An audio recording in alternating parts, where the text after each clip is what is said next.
Last image we worked on was really high contrast. This one's different. It's going to be in a really low contrast environment, really dark, and it's going to look like it's a really hard situation to be able to make a channel pull. So how are we going to break it out?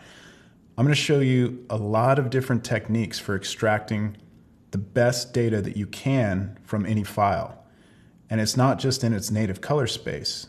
We're going to work in multiple color spaces in order to extract information to make a channel pull. Great, so here's our image. Let's take a look. Now, depending on the contrast of your monitor, you might be able to just barely see the subject in this photograph. It's taken in a deliberately really, really low light environment.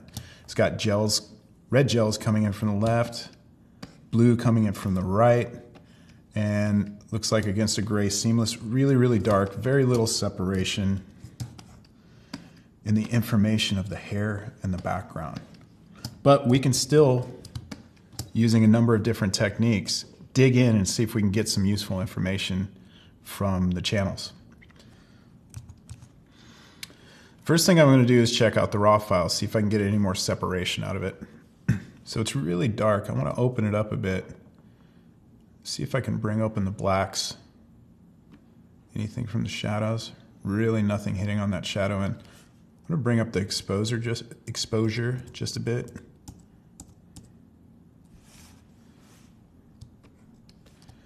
So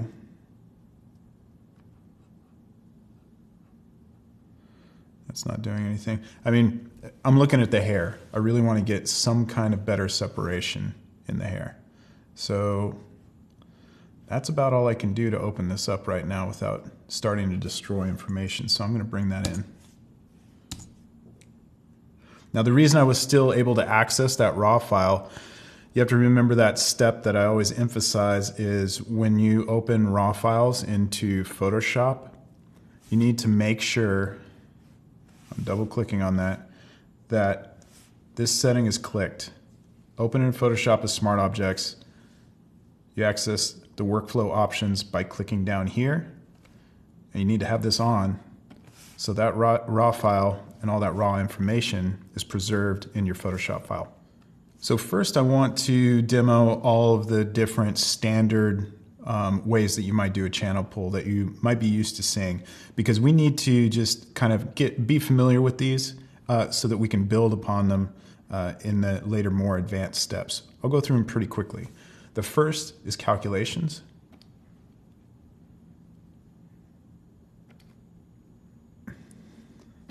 Cool, so calculations basically blends channels together in different ways. Now, I, just like everybody else, just messes around with this so that we can eventually come up with something that looks good. We just try different channels blended together in different modes, usually add.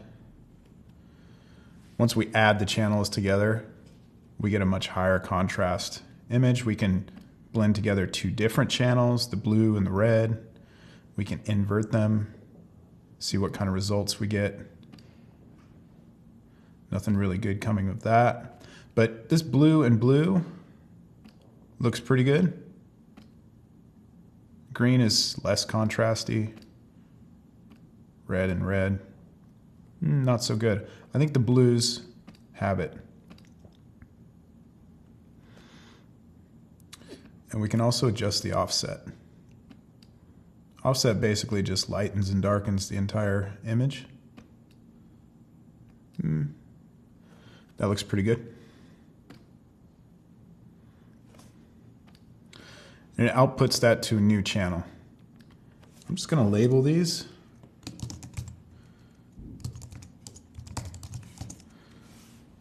So we can see all the different options that we're going to stack up in here, so we know the path that we've been on, and we can choose what the best option is. Cool. So calculations took two of our channels and blended them together. I'm going to see if I can just pull something useful from the blue channel. So I just duplicated it by right-clicking on it, and I'm going to bring up a curve. and just crank on that curve until I get more contrast. Now, once again, I want to be paying attention to the qualities in the hair here, and I don't want to push it too far, so I start messing up the information or creating artifacts or chunks on the edges. So somewhere about there is my starting point, because once again, I'd go in and use those mask adjustment tools, the dodge and burn tool, to adjust this mask. I also want to make a comparison here between curves and levels. A lot of people choose to use levels over curves.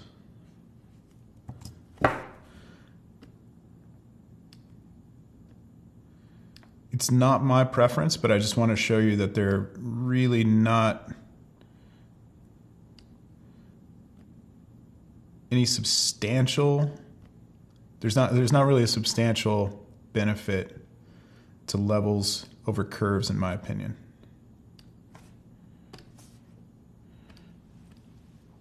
So remember, as I go through this process of dealing with all these channels, the goal is just to find a way to create a really substantial amount of contrast, of difference between the hair and the background, because I want to find the most effective method for making a mask eventually that's going to knock this guy out. So I want to find the easiest way to do that. I'm going through all these different methods now because this is a problematic image.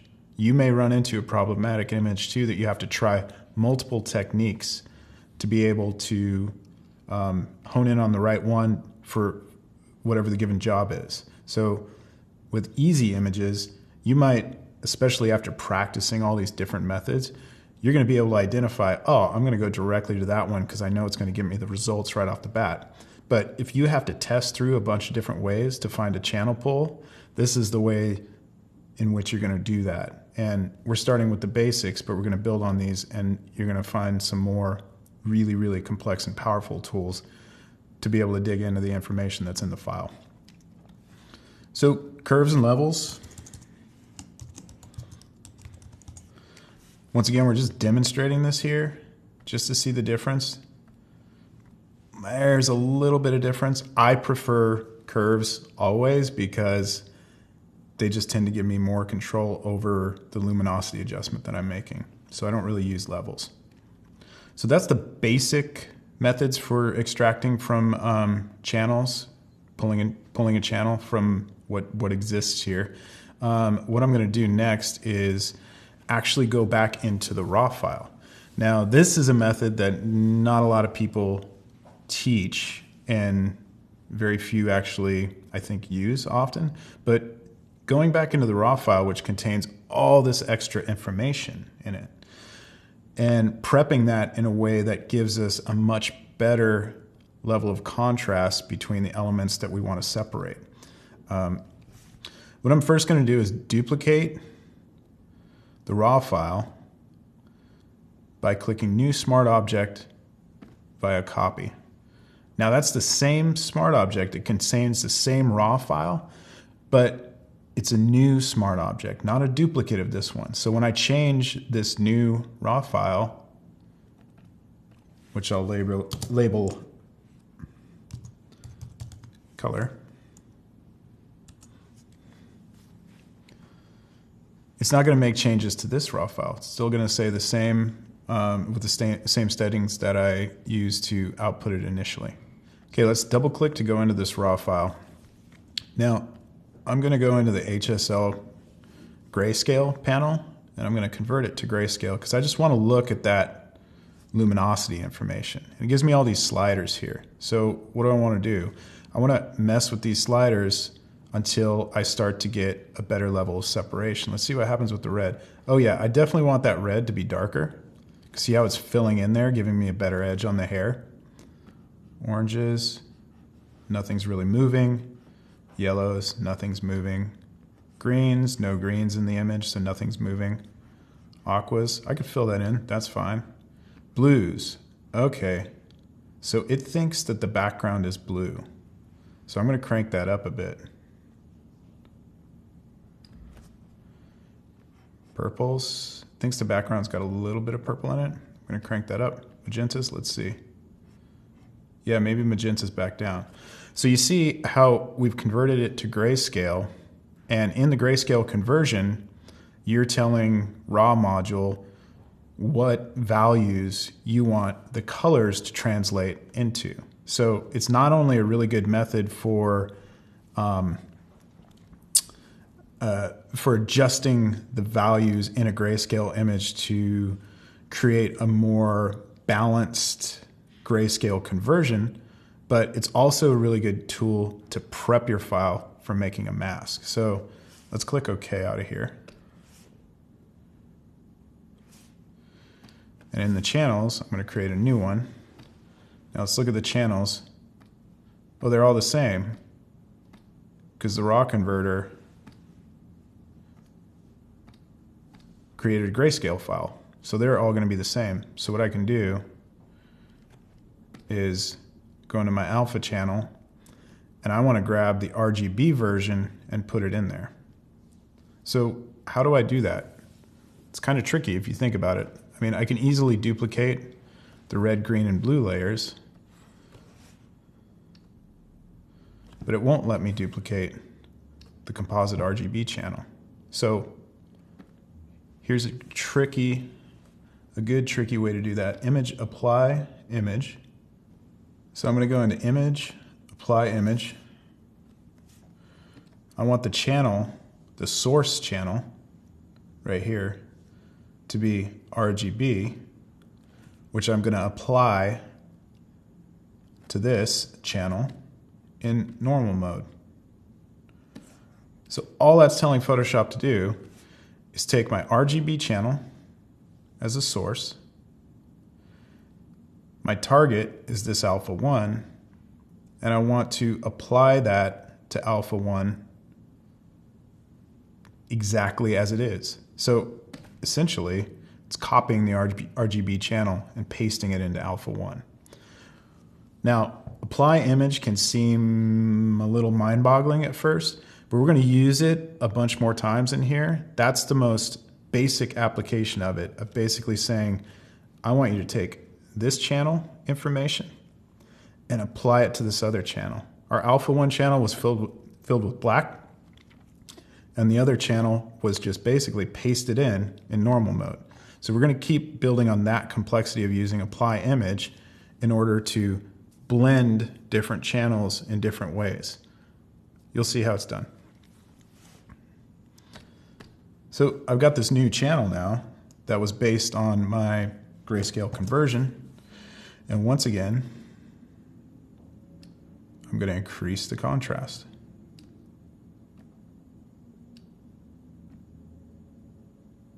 It's about as far as I'm going to go with that. Anything more, I'm going to use the dodge and burn tools.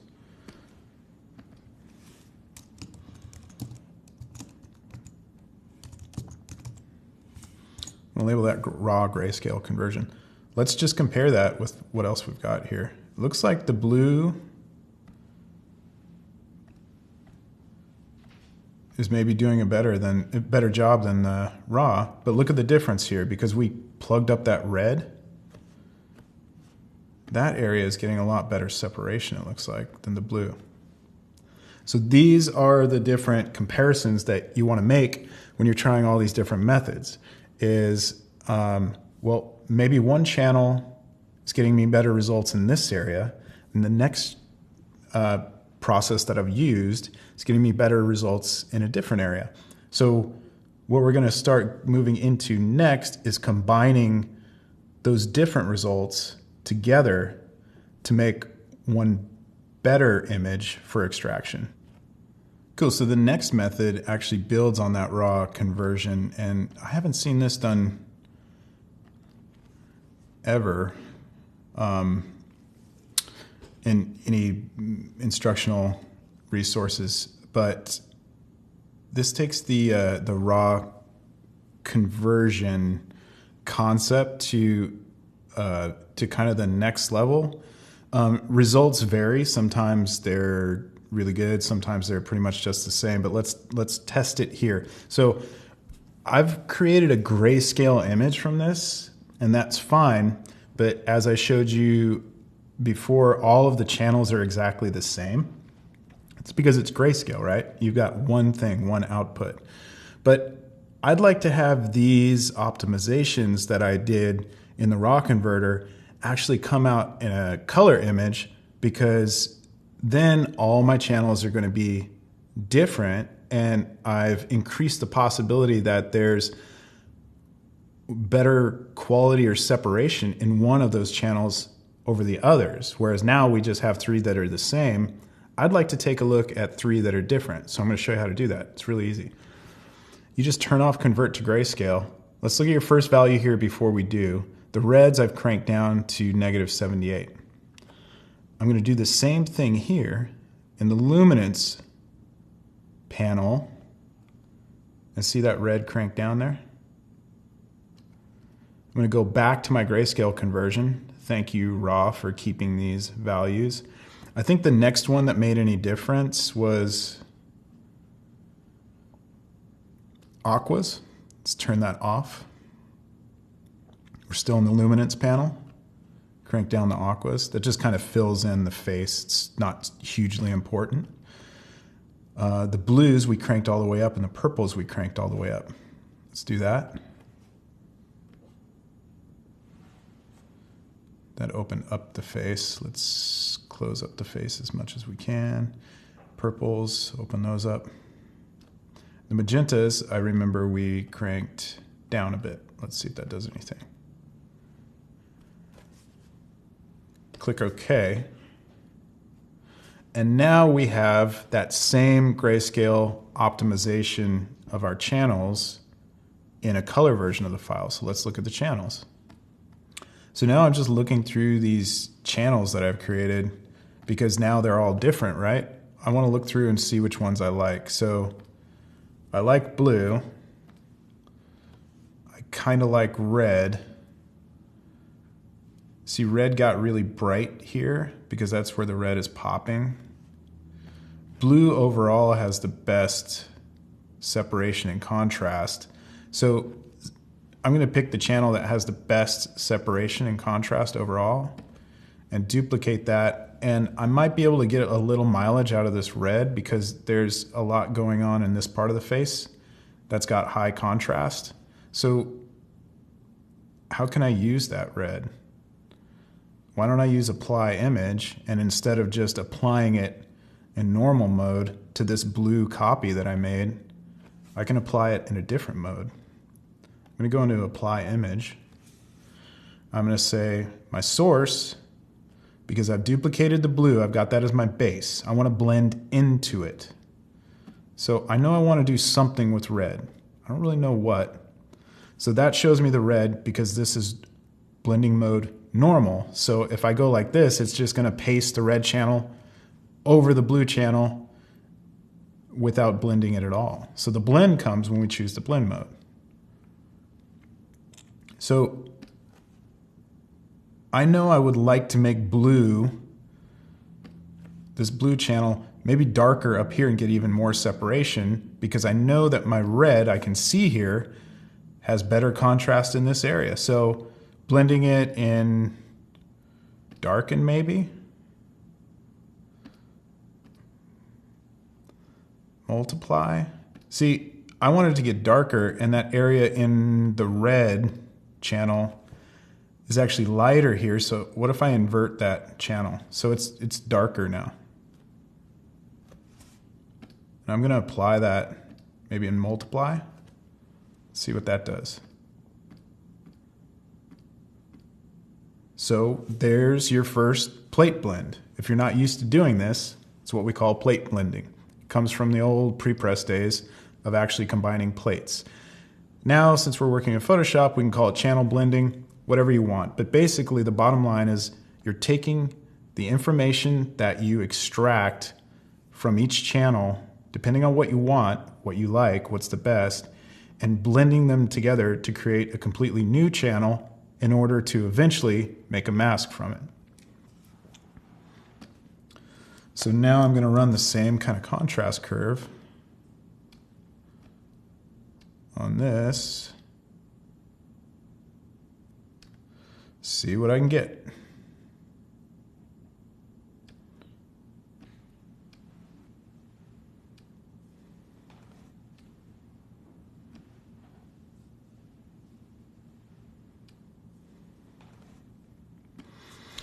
Let's see how it compares. So what I would say is call this raw color, and this is how I label plate blends. R into B on multiply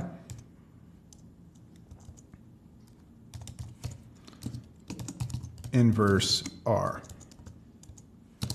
So we're getting super scientific here, but it's great to always label your roadmap, because if you need to go back in and make some pixel changes that you didn't make early on and you need to redo these plate blends, you always have your notes here in the channels as to what you did to create that. It's really, really helpful.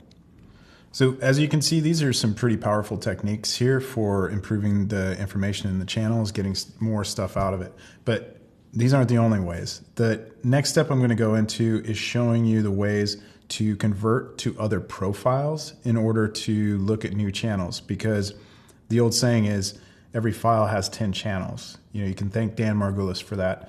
But we know that LAB and CMYK exist, and those channels are going to look different than what we're looking at here in RGB or in the raw file. So let's take a quick run through those other color spaces and see if there are any channels in those files that might help us. So how do we do that? I'm going to take my file and I'm going to image, duplicate, merge layers. I'm going to convert to image mode LAB. Now, you don't really need to know anything about the LAB color space. Just know that the channels look different. Let's check them out. There's the lightness channel, there's the A channel, and there's the B channel. So the B channel actually, even though it's pretty gray, looks like it might have some good contrast. Let's just grab it, duplicate it. I think I probably want to invert it just so I can see it better. And let's see if we can throw a curve on that and get any better information from it. Once you get the hang of this, you're going to be able to do it pretty quickly. Yeah, that information in there looks pretty garbled. Lightness channel? Anything? So while you're watching me go through this, know that you would probably only go this deep into investigating channels if you're in a bind. And you need to have all these tools in your back pocket. Even if you don't know how to do them at a moment's notice, you have to keep in mind that they exist. That way, in the cases that you need them, you can go back and review this video, review your notes, review a worksheet that you made, and go through all these things to see if you can get something that works. So L channel has a completely different result. I'm going to select all, copy, paste into my working document, compare it to the other files. Maybe there's something I can use there at some point. Label that LAB. Now just the same way, I'm going to bring this back to the duplicate that we made. No changes. I'm going to convert to CMYK this time. Doesn't matter what it is, just CMYK profile. Now look at the channels. Cyan, magenta, yellow, black. Right? Now it makes sense. Every file has 10 channels. Let's see if we can get anything out of the black channel.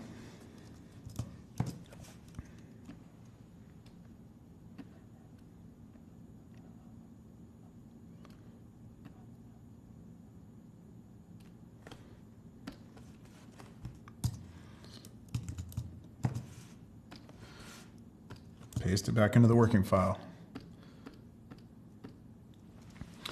That black channel did a pretty decent job, but it's really bright over here on the left-hand side. So let's see here. That's really bright on the left-hand side.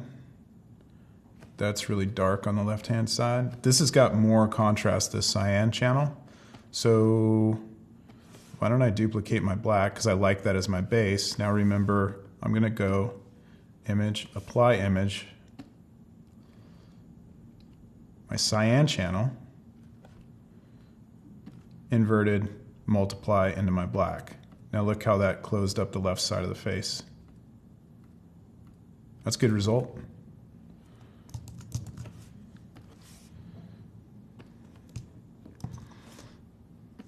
That was K, right? So let's curve this, see if we can get anything.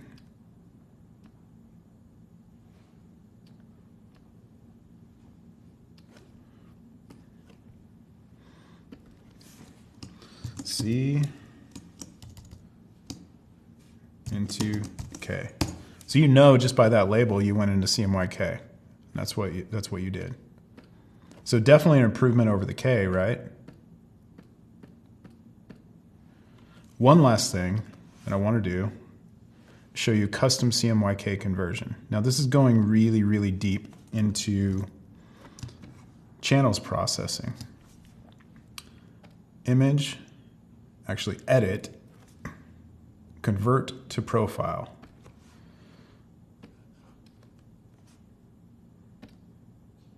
Custom CMYK. Okay, doesn't matter what it is. Now all of this weird science is going to come up here. Don't worry about it. The thing that I want to do is switch it to UCR, set my black limit to 0.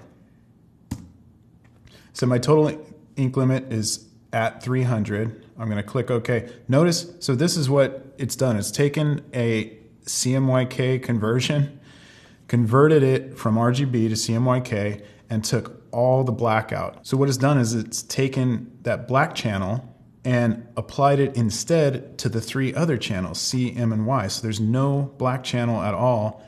And now those 3 channels in turn look totally different. So that's even more information that we can investigate to see if we get anything better. Okay, let's look at the channels. Nothing on the black channel. Yellow, magenta, cyan. Cyan doesn't really have good contrast. Magenta has okay. Looks like yellow is the best. So let's copy that. Paste in. Run a curve.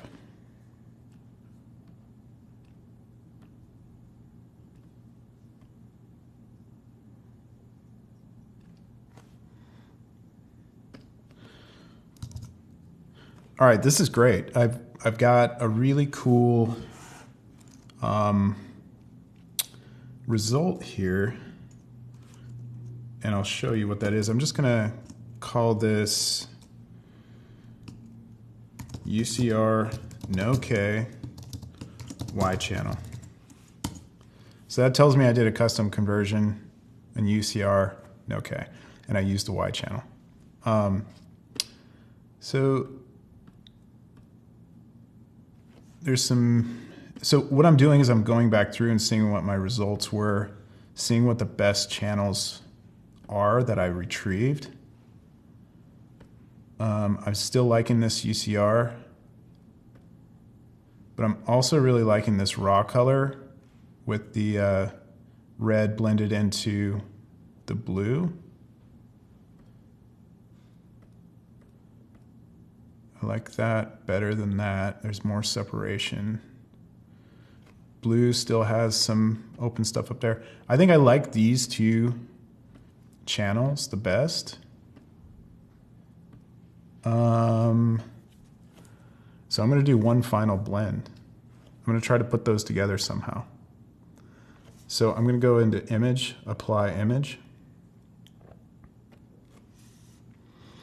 I'm going to find this raw color R to B multiply inverse as my source.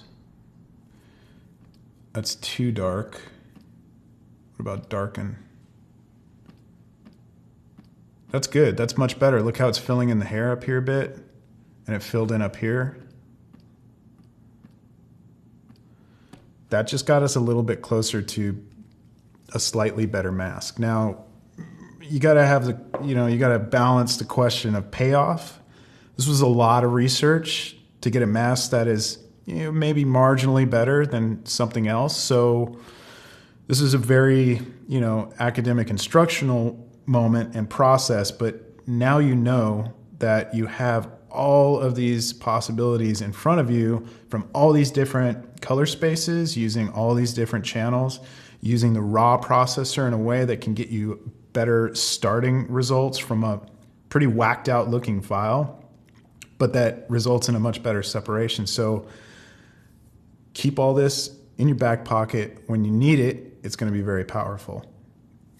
Great. So let's start making the mask and see what it looks like. I mean, regardless, we're dealing with an image that's really low contrast and really dark. So the information there isn't really good in the first place, but we're getting the best that we can out of it. And the overall image is going to be pretty dark, so we'll probably be able to get away with a lot on this mask edge.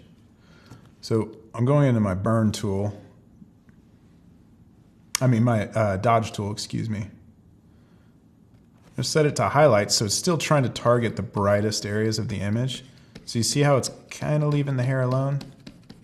I'm going to bring it down pretty small here. Whew, it's getting pretty crispy in the pixels on the edge here.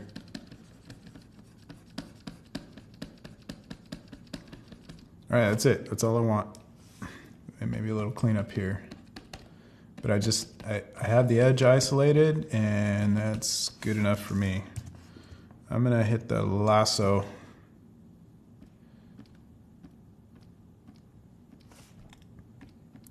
Go around the edge.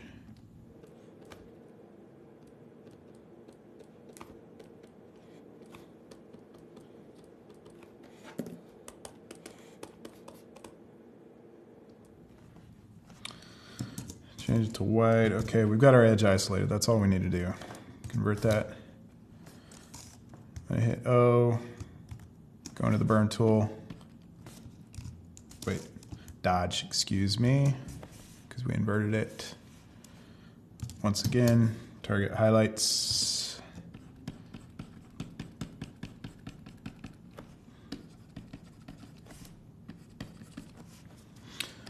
So we can close that CMYK file. We don't need that. We've got what we need. Let's create a mask.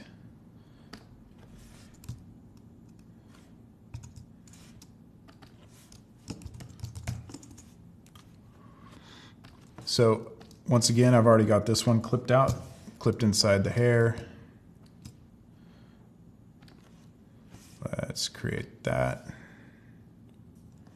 Now, we're going to be putting this guy on a concrete background. I'm just going to drag that in real quick so we can see what we're dealing with. Let's darken that down so it's not quite so distracting.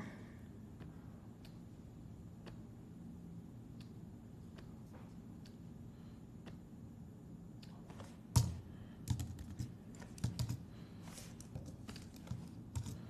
going to transform that down just a bit to reduce the scale.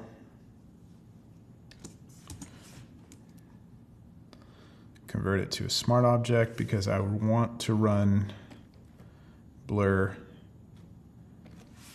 as a smart filter on the background.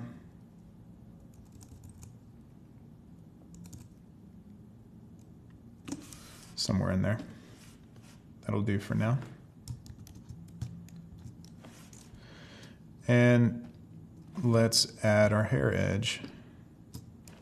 Set our selection from the channel. Hide that.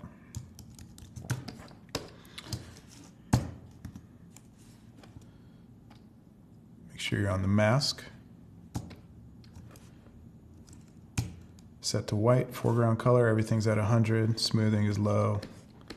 Paint in our edge. Easy.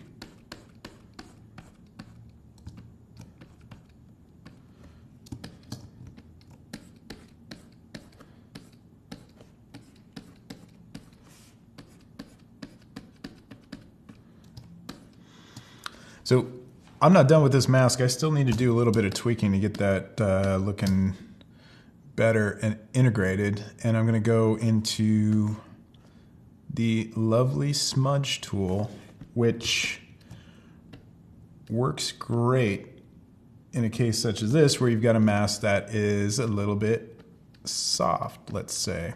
And we know his hair's a bit out of focus, so we can use that to push some of the information around, smooth it out a bit, integrate it a bit more. Once again, I've got that selection on. Happens all the time. Gotta watch it. If you notice that you're messing with your mask and it's really not doing a whole lot, that's the culprit.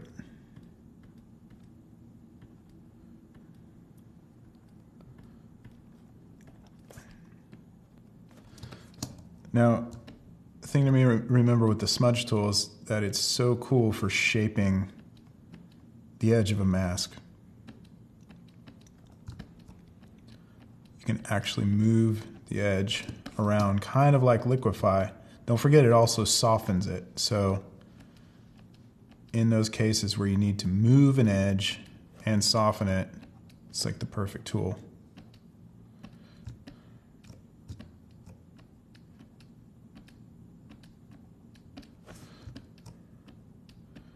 And if you have an edge that's showing, like here on the ear, you can just tuck that in a bit.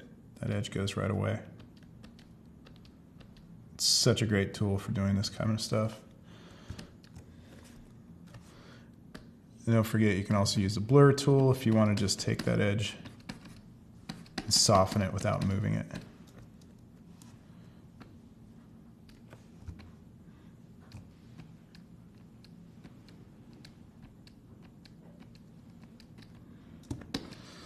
So we need to darken up the background a little bit more for integration.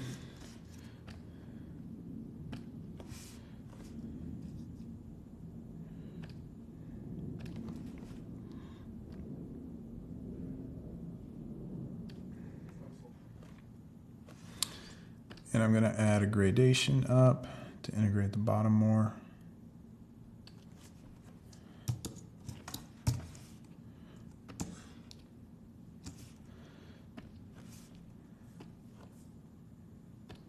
I'm going to add a little bit of contrast, but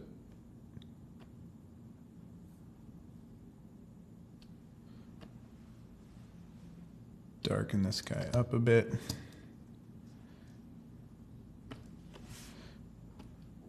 I'm going to do a little bit of color here.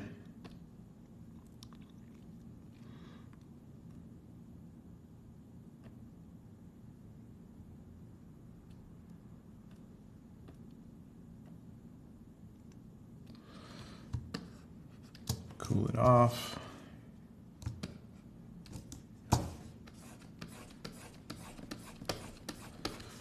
We'd like a little feeling of red light coming in from the side.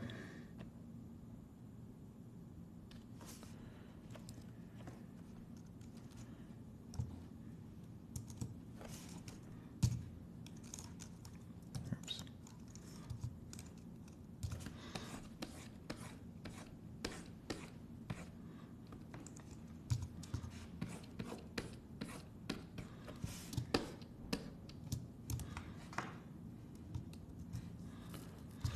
Overall, I want to soften this guy's mask up just a touch.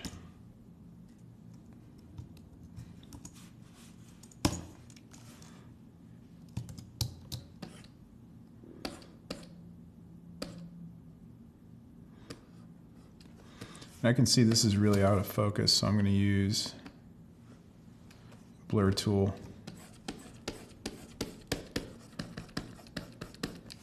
to really take that out of focus more, that edge.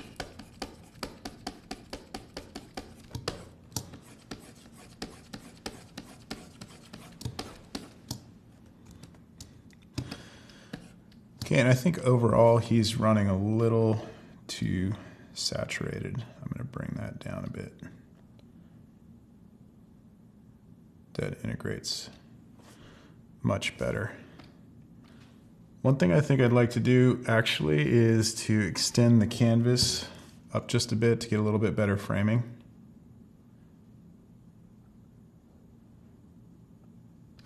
Maybe about there.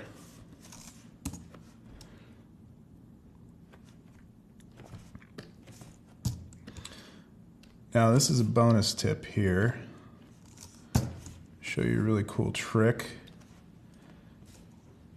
Our masks are all cropped now, right?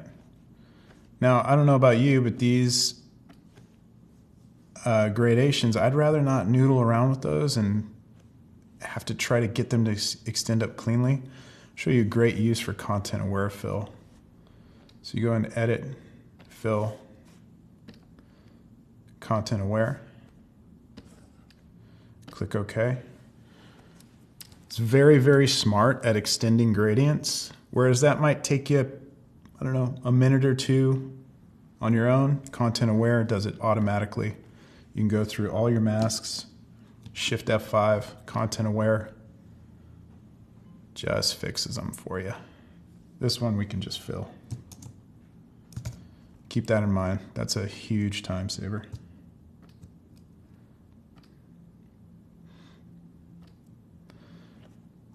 Now a couple of finishing touches. I'm going to merge visible, convert to a smart object, and I'm going to run my big high pass. Gives it some snap. And I'm going to put a grain layer on top too.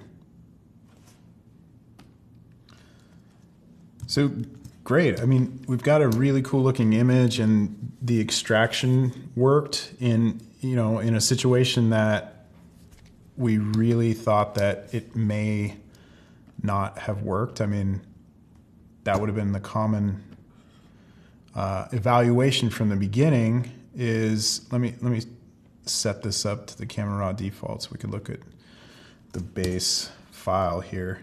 I mean, it's super, super dark. So, that was a lot of exploration, a whole lot of exploration. I completely acknowledge that. And in a lot of ways, it seems like overkill for a single image like this, but this is what we're trying to learn here are these deep fundamentals of the way that files are structured in terms of their channels. They're like under the hood. Once you understand what's going on in the engine of a file, this is going to really inform all of your retouching, really, in the way that you think about files. Like we think about files so often as pictures of things. We almost think they are those things, but they're not. They're just these different ways of organizing data and information in a file. And I mean, you can probably tell I get really excited about the inner workings of these digital images, what's inside them. I want to be in complete control of all of those components. So I know a lot of this digging so deep may have seemed really tedious and academic, and it's like that for a reason, because I really want to convey my interest and excitement in what makes these files tick and the way that you can reach in and pull stuff out that nobody else can.